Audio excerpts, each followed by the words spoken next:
사무엘 하 3장 2절부터 마지막 절까지는 이야기가 매우 복잡하게 흘러갑니다. 그러나 그 전에 있었던 3장 1절의 이 말씀은 사무엘하 1장부터 2장까지에 있었던 말씀을 요약합니다.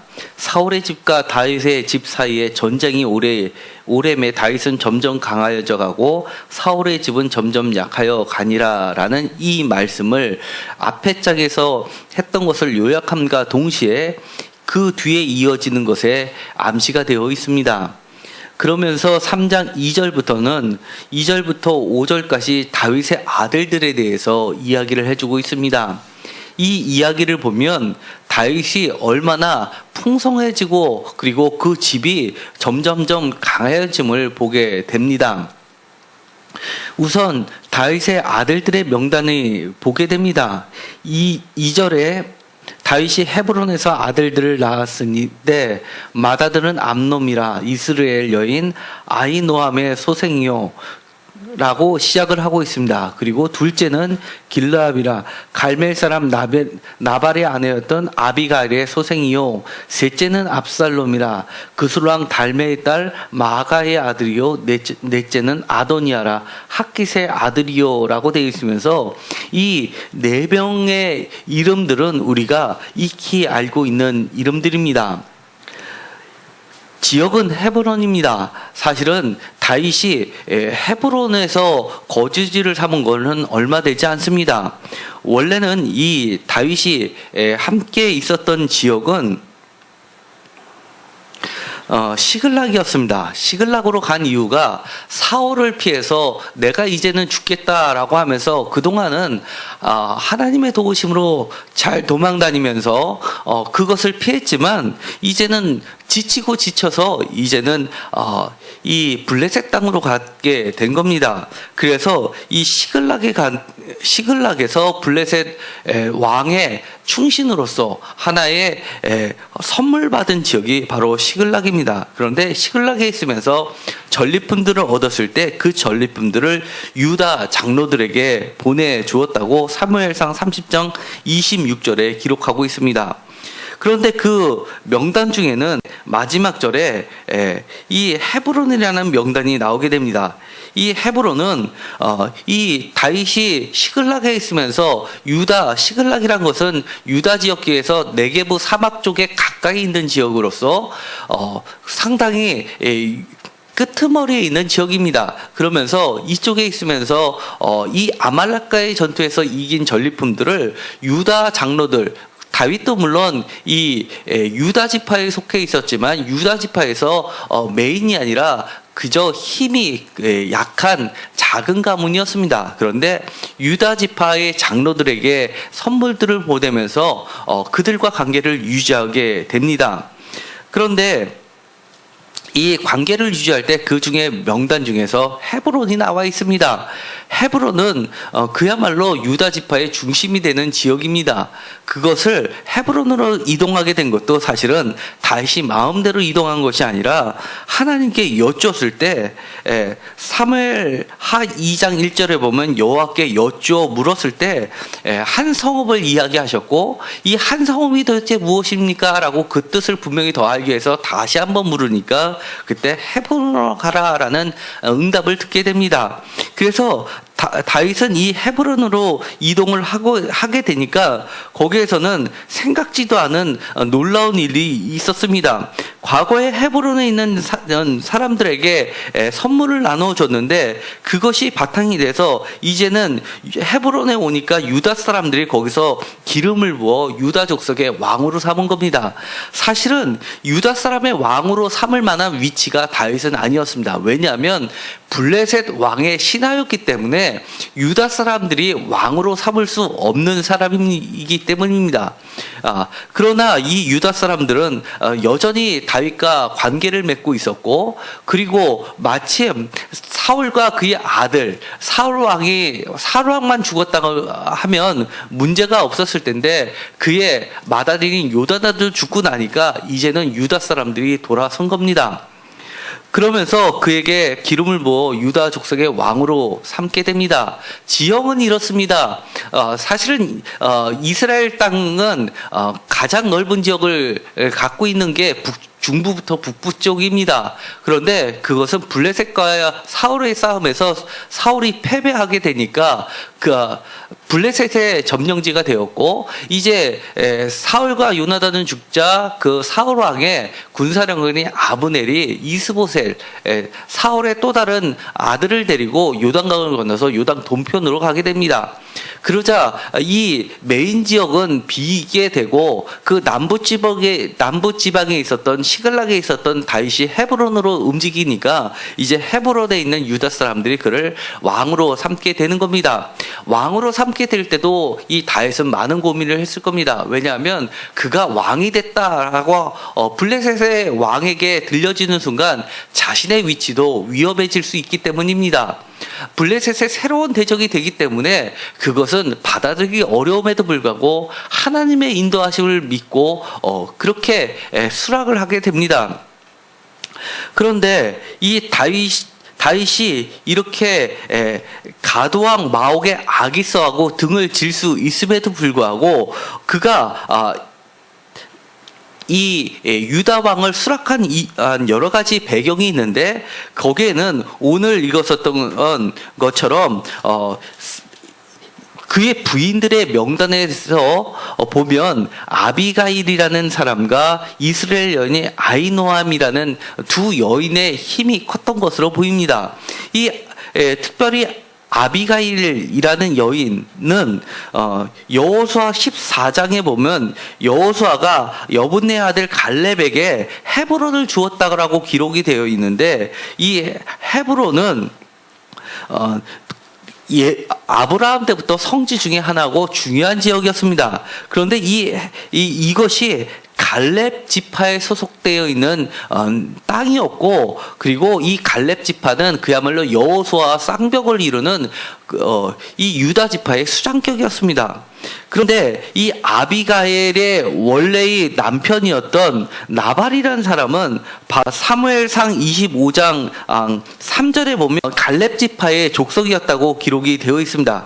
이 부인을 다윗이 그 나발이 죽고 나서 부인으로 삼게 되니까 이 집안의 재산들도 다윗에게 소속이 될 뿐만 아니라 그를 지지하게 되는 세력들도 바로 아비가엘의 집안이 된다는 것을 이야기합니다. 또한 고대 사회일수록 이 결혼의 문제는 단순히 남녀의 만남의 문제가 아니라 정치적인 배경이 짙게 깔려 있습니다. 그렇기 때문에 지금 현재 우리나라라고 하면은 넓은 땅에 한 왕이 전체적으로 통치하는 개념이었지만, 사실 그때는 하나의 호족 개념으로 왕이 호족의 세력을 능가하기가 어려운 시대였기 때문에, 그렇기 때문에 결혼을 통해서 그들과 관계를 유지하는 것은 바로 힘을 키우는 것과 관련이 되어 있는 문제입니다. 먼저 아비가일에 대해서 이야기하면, 이 아비가일은 나발의 부인으로서 소개되고 있지만, 다른 곳에서는 예를 들어서 역대상 2장 15절에 보면 다윗의 집안에 대해서 소개하고 있는데, 7제로 다윗을 소개하고 있습니다. 그리고 16절에 보면 이렇게 되어 있습니다. 그들의 자매는, 그러니까 다윗의 형제들의 자매는 수루와 아비가일이라고 되어 있으면서, 이 아비가일이 다윗의 이복 누이로 소개를 하고 있는 겁니다. 아마 이 아비가일의 집안도 매우 힘센 집안이었는데, 다윗의 아버지가 여러 부인을 두면서 아비가일을 그 어머니를 새로운 부인으로 들이면서 배다른 자매가 아비가일로 불려지게 된 것으로 보이게 됩니다. 이렇게 같은 사람이면서 동명이인으로 보느냐 아니면 같은 사람으로 보느냐는 견해의 차이가 있을 수 있습니다. 대부분의 학자는 다른 사람으로 보고 있지만, 우리가 이미 살펴본 것처럼 일부 학자들이 주장하는 것처럼 사무엘서는 두 가지 다른 이야기의 전통이 그대로 내려오는데 그것을 통합시키지 않고 그대로 싣고 있는 것을 보게 됩니다. 여기서는 다윗을 일곱 번째 아들로 소개하고 있지만, 다른 곳에서는 다윗을 다윗을 8번째 아들로 소개하고 있는 것을 사무엘상에서는 기록을 하고 있습니다. 그리고 사무엘상에서는 다윗이 사울 왕 앞에 올 때 기사를 2번 반복합니다. 이미 한 번 소개돼서 그를 아는데도 불구하고 2번째 다시 나타나는데 너가 누구냐라고 처음 소개하는 것처럼 이야기를 합니다. 그리고 사울 왕이 왕으로 등극하는 장면도 2번 기록이 되어 있습니다. 이것처럼 전승이 2가지가 내려오는 것을 하나를 없애지 않고 아니면 그것을 하나로 통합하지 않고 있는 그대로 싣고 있는 게 사무엘서의 특징이라고 한다면 지금 이야기하고 있는 것처럼 또 다른 전승은 아비가일을 바로 다윗의 이복 누이로 소개하고 있는 겁니다. 성경에서 보면 이렇게 이복 누이가 부인으로 되는 경우가 여럿 보이게 됩니다. 대표적으로 아브라함 같은 경우, 그리고 이삭 같은 경우도 자기의 부인을 누이라고 소개하는 모습이 나오게 됩니다. 그렇기 때문에 이것은 그렇게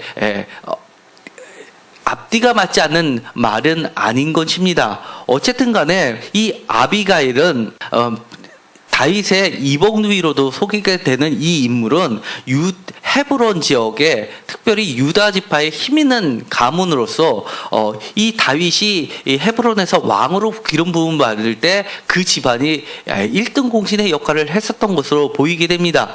그리고 이 이스라엘 여인 아히노암이라는 이 여인은 이 이스라엘은 북쪽 이스라엘도 해당하지만 이것은 남쪽 아마 이 갈멜 근처에 있는 지역의 이스라엘을 이야기하는 것으로 보이게 됩니다. 왜냐하면 아비가일과 아히노암은 항상 붙어서 소개를 시키고 있습니다. 사무엘상 14장입니다. 이것은 좀 중요하니까요.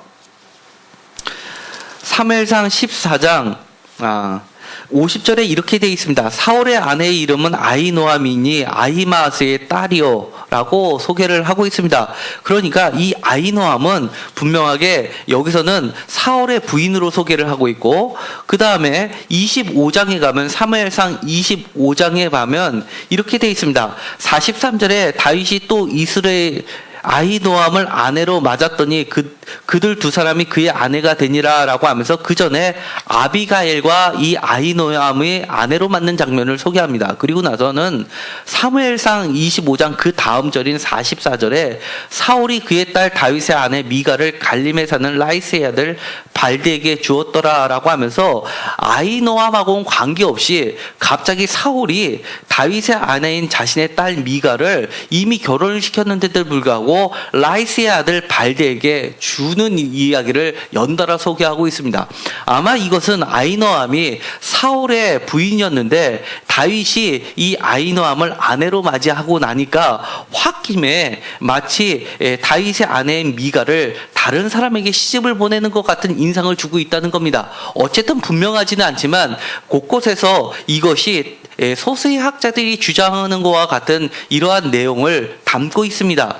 왜 이렇게 남의 부인을 그리고 이 사울의 부인이었다는 것이 맞다라고 하면 이것은 쉽게 말해서 장모를 자기의 아내로 맞이하는 거와 비슷한 겁니다. 왜 이런 일이 벌어지냐면 바로 그 왕의 부인을 취한다는 것은 왕의 다음 후계자 적통임을 공표하는 일이 돼버리기 때문입니다. 대표적으로 이런 일을 벌인 것이 오늘 읽었었던 본문에서 아브넬이 이스보셋과 갈라지는 장면이 나오게 됩니다. 바로 2장 7절에 이렇게 되어 있습니다. 사울에게 첩이 있었으니 이름은 리스바요 아야의 딸이더라. 이스보셋이 아브넬에게 이르되 내가 어찌하여 내 아버지 첩과 통관하였느냐 하니 아브넬이 이스보셋의 말을 매우 부당히 여겨 이르되 내가 유다의 계머리냐. 내가 오늘 당신의 아버지 사울의 집과 그의 형제와 그의 친구에게 은혜를 베풀어 당신을 다윗의 손에 내주지 아니하였거늘 당신이 오늘 이 여인에 관한 허물을 내게 돌리는도다 라고 이야기합니다. 이 이야기는 아브넬이 이스보셋 대신에 자신이 사울의 첩을 취함으로써 왕이 되고 싶었지만 그것이 여의치 않자 이스보셋을 왕으로 삼았다는 이야기가 됩니다. 왜냐하면 사무엘하 2장 11절에 보면 다윗이 헤브론에서 유다 족속이 왕이 된 날수는 7년 6개월인데 그에 반해서 2장 10절에 보면 이스보셋이 왕이 된 숫자는 2년으로 이야기를 합니다. 5년 6개월의 빈 공간이 벌어지게 되는 이유는 아마도 이 아브넬이 실권을 갖고 있었던 아브넬이 자신이 욕심을 채우기 위해 왕이 되고 싶어서 첩과 통관을 했음에도 불구하고 그것이 사람들 앞에 받아들여지지 않으니까 어쩔 수 없이 이스보셋을 왕으로 세워놓고 꼭두가시처럼 자신이 조종하는 2인자의 힘 있는 2인자의 역할을 했던 것으로 보입니다. 그런데 그것을 따져들자 그 둘의 사이는 급격히 갈라지게 됩니다. 그러면서 아브넬은 마음을 바꾸게 됩니다. 이 이스보셋에서 2인자가 되느니 차라리 다윗에게 가서 이스라엘을 전부 다 다윗에게 넘기고 더 큰 것에서 영원한 2인자가 되겠다라고 꿈을 꿨을 가능성이 높습니다. 그러면서 그 다음 절에 보면 자신이 다윗에게 맹세하겠다라고 이야기합니다. 그러면서 실제로 12절에 보면 아브넬이 전령들을 다윗에게 보냅니다. 그러면서 나와 언약을 맺읍시다 라고 이야기를 하게 됩니다. 언약을 맺고 나선 이렇게 다윗도 좋아합니다. 왜냐하면 자신이 전쟁을 치르지 않고 이스라엘과 통합된 하나의 나라를 이루게 되니까 이거보다 더 좋은 일이 어디 있겠습니까? 사실은 우리가 생각하기에는 사울왕 다음에 다윗왕이라고 기억을 하고 있지만 사실은 사울왕 다음에는 이스보셋이고 다윗은 블레셋의 속국으로서 하나의 유다 지역을 다윗의 속주로서 있게 된 블레셋의 속주로 있었던 상황이었던 겁니다. 그리고 나서는 이렇게 아브넬에 의해서 결국은 하나가 마치 남유다와 북이스라엘이 나눠져 있는데 하나로 통합되듯이 비로소 아브넬에 의해서 통합되는 사건이 벌어지게 됩니다. 그러면서 조건을 하나 내세웁니다. 내 처 미가를 데리고 오라라고 이야기합니다. 왜냐하면 사울의 집안에 미가를 다시 아내로 복귀시킴으로써 물론 미갈과 다윗은 생명의 은인관계였고 조광지처였기 때문에 특별한 사랑이 있었지만 다윗으로는 그보다도 더 중요한 것 정치적인 힘의 균형을 이루는 게 보다 중요했기 때문입니다. 상징적인 의미가 있었습니다. 사울 집안을 자기네 편으로 만들면서 그들을 적절하게 대우를 해주면서 여러 부인들 중에서 으뜸으로 세워주면서 진정한 화합을 이루려고 했었기 때문에 반드시 미가를 아내로 복귀시키는 것이 급선무였던 겁니다. 실제로 아브넬은 그 언약을 충실하게 이행하게 됩니다. 그리고 나서는 더 나아가서 17절에 보면 이스라엘 장로들을 설득하기 시작합니다. 그러면서 너희가 여러 번 다윗을 너희의 임금으로 세기를 구하였는데 여호와께서도 이미 그렇게 하셨던 부분이었다라고 강조를 합니다. 그러면서 가장 중요한 말을 합니다. 내 백성 이스라엘을 구원하여 블레셋 사람의 손과 모든 대적에서 손에서 벗어나게 할 사람은 다윗뿐이 없다라고 하면서 그들을 설득시키는데 성공합니다. 그리고 나선 그들을 데리고 헤브론으로 찾아가게 됩니다. 다윗은 기뻐서 잔치를 베풀게 됩니다. 그리고 나서 중요한 것을 이야기하게 됩니다. 3번에 걸쳐서 그를 편안하게 돌려보냅니다. 21절에 평안이 가니라 22절에 평안이 갔고 23절에 평안이 갔나이다 라고 하면서 이 평화를 이야기합니다. 이 평안이라고 할 때 원어에서는 샬롬을 이야기합니다. 하나님의 평화로 그들을 대접했고 사람들은 모두 기뻐했습니다. 그런데 문제는 요압에 의해서 틀어지게 됩니다. 이 요압은 아까 우리가 보았듯이 수루야의 3 아들 중에서 장남이고 다윗 왕가의 군대 장관입니다. 수루야는 그야말로 이 다윗의 이복 누이입니다. 자신의 부인이기도 한 사람의 동생으로서 쉽게 말해서 이 다윗과 이 요압 간의 관계는 외삼촌과 외조카의 관계인 겁니다. 그렇기 때문에 이 요압은 실질적으로 싸움도 잘할 뿐만 아니라 매우 밀접한 관계였기 때문에 매우 힘이 셌던 정말 절대 강자 2인자의 위치를 누리던 사람이었습니다. 그런데 문제는 아브넬이 워낙 싸움을 잘했고 그리고 능숙했기 때문에 2장에 보면 아브넬이 아사헬에게 화치를 이야기했는데도 불구하고 아사헬은 그러니까 요압의 막내 동생은 아브넬을 죽이는 공을 세우는데 눈이 멀어서 그만 계속해서 쫓아가게 되고 23절에 보면 아브넬이 창 끝으로 찔른 것도 아니라 날이 없는 창 뒤끝으로 찔렀는데 워낙 빠르게 쫓아오다 보니까 창이 그의 배를 찔러서 등까지 나와서 죽게 되는 사건이 발생했습니다. 그러자 그것에 대한 보복을 하기 시작합니다. 첫째는 자기 가족에 대한 보복이고 두 번째는 아브넬은 워낙 유능한 자였기 때문에 자신의 입지가 흔들릴 가능성이 있었고 또 자신이 다스리는 것은 이 유다 지파에만 영향을 미쳤지만 이 아브넬은 나머지 11개 지파의 장로들을 설득시킬 정도로 막강한 지지 기반이 있었기 때문에 2인자의 입지는 어떻게 될지 보장할 수 없었기 때문에 그를 무참히 죽여버립니다. 마치 자신의 동생이 죽듯이 그렇게 배를 찔러 죽이게 됩니다. 그런데 그것을 나중에서야 다윗은 알게 됩니다. 그러면서 자기 자신을 이렇게 이야기합니다. 노래를 부르면서 수루야의 아들이 이 사람들을 제어하기가 내가 너무 어렵다. 내 힘이 너무 약하다라고 하면서 이 죄의 값을 하나님이 갚아달라라고 이야기를 합니다. 그러면서 백성들에게 아브넬을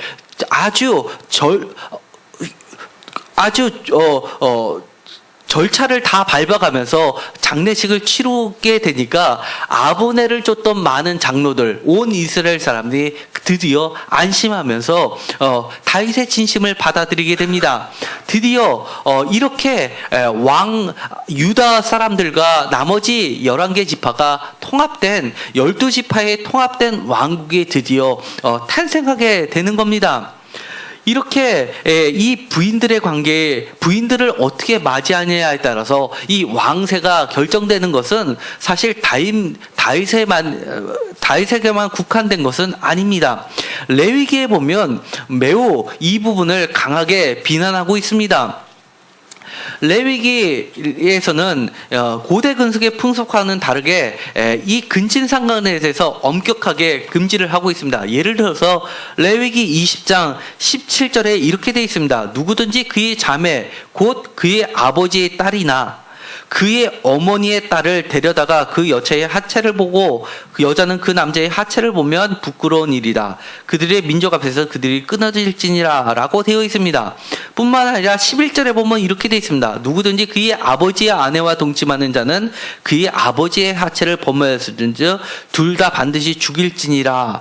그들의 피가 자기들에게 도달하느니라 라고 하면서 이 아버지, 여기서 아버지만 나와 있고 장인에 대해서는 나와 있지 않지만 어쨌든 이 레위기는 보다 후대에 기록된 것으로 보이게 되고 이렇게 왕가를 구성하고 하나의 나라를 세우는데 정치적으로 이용했던 이런 관계들을 금지하고 있는 것입니다. 그러나 다윗은 이것을 무참하게 무시해버리는 처사도 보이게 되는 겁니다.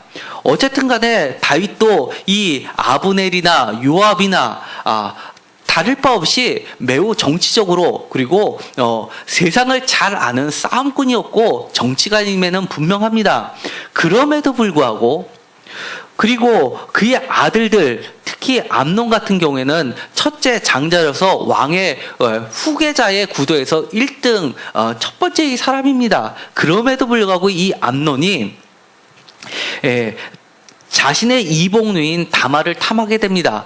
다말을 탐하게 되는데 다말을 탐할 때도 단순하게 그를 겁탈한 것이 아니라 다윗 왕의 허락을 받습니다. 내가 아프니까 꾀를 내서 내가 아프니까 다말을 통해서 음식을 먹게 해주십시오라고 하고 다윗은 다말에게 이 암논에게 가서 음식을 해주라고 허락을 해줍니다. 물론 다말을 겁탈하라고 허락을 한 건 아니지만 일단은 암논은 다윗의 허락을 받아냅니다. 다윗이 어느 정도는 눈치를 챘다는 이야기입니다. 그리고 실제로 그 일을 감행합니다. 그런데도 불구하고 다윗은 그의 그 사건에 대해서 침묵합니다. 왜냐하면 암논이 특별히 다말을 마음에 두었던 것은 다말은 압살롬의 누이입니다. 압살롬의 가문을 보면 이렇게 되어 있습니다. 셋째는 압살롬이다. 구스랑 달메의 딸 마가의 아들이요 라고 되어 있습니다. 압살롬은 그야말로 이 암논과 버금가는 아주 준수한 자였습니다. 왕의 후계자 구도에서 암논이 혈통적으로는 1순위였지만 실력면에서는 이 압살롬이 그의 대적자가 될 수 있는 사람입니다. 그리고 지밤도 매우 뛰어난 사람입니다. 예를 들어서 이 압살롬이 암논을 죽이고 나서 도망간 것이 바로 그술 땅이었습니다. 그술 왕 달메의 딸 마가의 집으로 도망갔는데 이 달메의 집으로 돌아간 이 그술 왕 달메라는 사람은 매우 힘이 셌습니다. 이렇게 살인 사건이 벌어졌을 때 아버지인 다윗은 가만히 있을지는 몰라도 가만히 있지 않을 사람이 있습니다. 그것은 바로 암논의 뒤를 바치고 있는 그 집안들입니다. 그 집안들이 나와서 이 압살롬의 집안을 멸절시킬 수도 있는 것입니다. 그런데 압살롬이 도망가서 안전하게 머물렀던 것은 그술 왕 달메의 집안이었습니다. 그 정도로 달메의 집안은 이 암논의 집안하고 비교해서 절대 뒤지지 않는 막강한 힘을 갖고 있는 집안이라는 겁니다. 그런데 그 집안의 누이를 자신과 이복 누이지만 아버지가 했듯이 그렇게 부부의 관계를 맺는다면 그 집안을 자연스럽게 자기의 지지 세력을 삼을 수 있고 또 자신의 경쟁자가 될 압살롬도 더 이상 왕의 계승자 구도에서 멀어지게 되기 때문에 여러 가지 면에서 취했던 행동 같아 보입니다. 어쨌든 간에 그 사건에 대해서 다윗은 침묵하고 그것으로 인해서 압살롬은 참을 수 없으니까 죽이게 되고 맙니다. 그러나 이 나중에 압살롬도 마찬가지로 암논처럼 결국은 아버지에 대항해서 반란을 꾸미고 이 아버지의 남아있는 후궁들하고 만백성이던 보는 앞에서 후궁들을 겁탈하게 됩니다. 그 이유는 이것처럼 왕의 부인들을 취하게 된다는 것은 왕의 후계자가 된다는 것을 공표하는 입장이기 때문에 이것은 단순히 간음의 문제라기보다도 왕의 정치 권력의 싸움의 현장이라는 것을 의미하는 겁니다. 그렇기 때문에 다윗이 보여주고 있는 이 가족들의 명단은 단순히 다윗이 부인이 많았다라는 것을 이야기하는 것이 아니라 다윗이 얼만큼 매우 정치적으로 능숙한 사람이었고 이 다윗의 지지하고 있는 세력들이 이런 사람들이라는 것을 보여주고 있는 겁니다. 다윗은 지금까지 보면 첫째 아들은 암논은 아멘의 어형과 같습니다. 진실한 사람이란 것을 뜻하는데도 불구하고 이 사람은 추한 짓을 함으로써 죽게 됩니다. 그리고 셋째인 이 압살롬도 그만 반란을 축해서 죽게 됩니다. 넷째 아도니아도 마찬가지야 왕위 구도 싸움에서 죽게 됩니다. 결국 이 헤브론에서 낳은 아들들은 다 인간적인 힘에 의해서 구축됐을지는 모르지만 결국 그 결말은 너무나 허망하게 무너짐을 보게 됩니다. 그런데 다윗이 그나마 지키는 선이 있었다는 겁니다. 예를 들어서 다윗이 처음 헤브론에서 왕으로 되었을 때 첫 번째 정적들이 나타났습니다. 다윗의 정적은 다름 아니라 바로 2장에 나와 있는 이 길르앗 야베스 사람들이다. 2장 4절에 보면 이 길르앗 야베스 사람들이 사울의 시체들을 가지고 장사를 해줍니다. 그렇다는 이야기는 길르앗 야베스 사람들은 다윗의 눈치를 보지 않고 사울의 왕가를 지지한다는 이야기입니다. 그런데 그가 취한 행동이 있습니다. 다윗이 길르앗 야베스 사람들에게 전령을 보냅니다. 그러면서 이렇게 이야기합니다. 5절에 보면 여호와께 복을 받을지어다 라고 축복을 해줍니다. 그러면서 이처럼 은혜를 베풀어 그를 장사하였으니 너희가 이 일을 하였으니 여호와께서 은혜와 진리로 너희에게 베푸기를 원하고 나도 이 선한 일을 너희에게 갚으리니 라고 이야기합니다. 이 이야기는 다윗이 너희들과 싸울 생각이 없다라고 하는 겁니다. 나는 너희들에게 칭찬을 하면서 그러면서 한 가지 더 부탁하면 유다 족속이 내게 기름을 부어 그들의 왕으로 삼았으니 너희도 나와 함께 같이 하자라고 화치를 정하는 겁니다. 나는 전쟁을 일으킬 생각이 없고 너희들과 하나님의 방법대로 하나님의 은혜와 진리가 허락된다면 너희들과 함께 이 길을 가겠다라고 제안을 하는 모습을 보이게 됩니다. 뿐만 아닙니다. 다윗이 취했던 행동이 있습니다. 아브넬에게 했던 취한 행동입니다. 아브넬과 싸움을 하는 것이 아니라 아브넬의 제안을 받아들이면서 평안히 여호와의 샬롬을 끊임없이 3번이나 완전수를 통해서 이야기합니다. 그러나 그 완전수 하나님의 샬롬도 자신의 욕망에 가려진 요압에 의해서 무너지게 됩니다. 요압은 결국 솔로몬에게 유언을 하면서 그를 죽이라고 이야기합니다. 그래서 솔로몬이 요압을 죽이게 됩니다. 요압도 자신의 힘으로 자신의 정력으로 싸우는 그 집이 허망하게 무너짐을 보게 됩니다. 아브넬도 허망하게 무너졌습니다. 자기가 그토록 쌓고자 했던 2인자의 성은 무너지고 말았습니다. 다윗은 여전히 자신의 욕망이 있었음에도 불구하고 넘지 않은 선을 넘지 않는 최소한의 자세를 취하게 됩니다. 하나님은 하나님이요 인간은 인간이라는 엄연한 원칙, 대원칙을 지키면서 그것을 처음부터 끝까지 지켜나가기 시작합니다. 처음부터 그는 사울에게 쫓겨다닐 때부터 그를 죽일 수 있음에도 불구하고 사울이 기름 부음을 받았다는 것 때문에 그의 목숨을 살려줍니다. 그런데 이 아말렉 사람이 그를 죽였다고 하니까 너가 어찌 하나님의 기름 부음 받은 사람을 두려워하지 않느냐라고 1장 14절에 이야기합니다. 다윗은 하나님을 두려워하는 경외하는 심정이 있었기 때문에 하나님을 두려워하지 않는 사람을 가차없이 죽여버리게 합니다. 그러면서 다윗이 지켰던 원칙이 있었던 겁니다. 하나님을 두려워하는 것, 그리고 자신이 자신의 힘을 갖고 상대방을 누를 수가 있음에도 불구하고 하지 않으면서 하나님의 원하시는 그 방식대로 은혜와 진리로 이루기를 원했습니다. 그리고 하나님의 샬롬을 외쳤습니다. 여기서 은혜와 진리라고 번역된 이 은혜는 원어로는 헤세드입니다. 헤세드는 은혜로도 번역이 되고 자비, 사랑, 그리고 심지어는 언약적인 충성인 커비넌트 로열티로도 번역되는 단어이기도 합니다. 그리고 진리라고 하는 것은 에메트를 이야기하는데 이 에메트는 바로 아멘하고도 관련되어 있는 말이기도 합니다.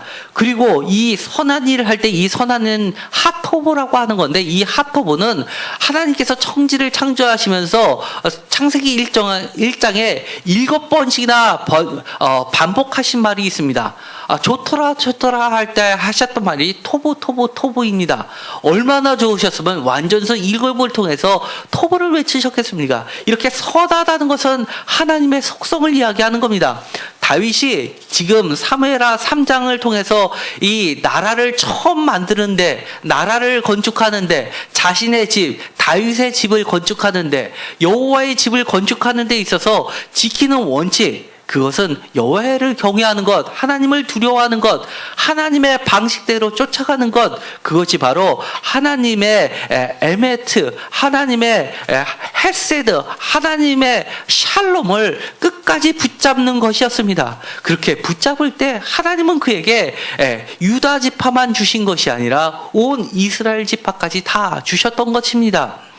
우리도 다윗처럼 각자의 집을 짓고 살아갑니다. 가정이란 집도 세울 뿐만이 아니라 직장에서 직급이 올라가면서 부장 임원이 됐다, 이제 사장까지 올라가려는 나의 집을 지으려고 합니다. 그리고 사업도 마찬가지입니다. 사업도 확장시키면서 나름대로의 집을 지으려고 하고 있습니다. 국가도 마찬가지입니다. 그런데 하나님은 오늘 사무엘하 3장을 통해서 우리에게 질문하고 계시는 겁니다. 너는 어떠한 나라를 지금 건축하려고 하니? 어떻게 그 집을 지으려고 하니? 그리고 더 나아가서 왜 그 집을 지으려고 하니? 라고 묻고 계시는 겁니다. 너의 감추어진 여러 가지, 이 요압과 아브넬처럼, 그리고 암논이나 압살롬처럼 이 다윗도 그러한 심정이 있었다는 걸 3장 2절부터 그의 가족을 성호하면서 드러내고 있습니다. 많은 이복, 누이와 그 다음에 다윗 사울 왕의 부인까지 자신의 부인으로 하면서 정치적 기반을 넓혀내는 그런 속된 마음이 물론 그에게도 있었지만 넘지 않는 한 가지, 하나님을 두려워하고 그래도 나의 인간적 술수가 있음에도 불구하고 끝까지 하나님의 은혜와 진리, 하나님의 샬롬은 놓치지 않아야 되지라는 그 최소한을 가지고 있었기 때문에 하나님은 그에게 그가 원하고 했던 모든 것을 부어주신 겁니다. 우리가 우리의 가정을 짓고 싶습니까? 우리의 직장을 짓고 싶습니까? 우리의 사업을 짓고 싶습니까? 우리의 국가를 짓고 싶습니까? 그렇다면 하나님을 두려워하십시오. 하나님의 진리를 붙여보십시오. 하나님의 은혜를 사모하십시오. 하나님의 샬롬을 놓지 않으려고, 평화를 놓지 않으려고 끝까지 부여 잡으십시오. 그러면 나머지는 하나님이 채워주신다는 겁니다.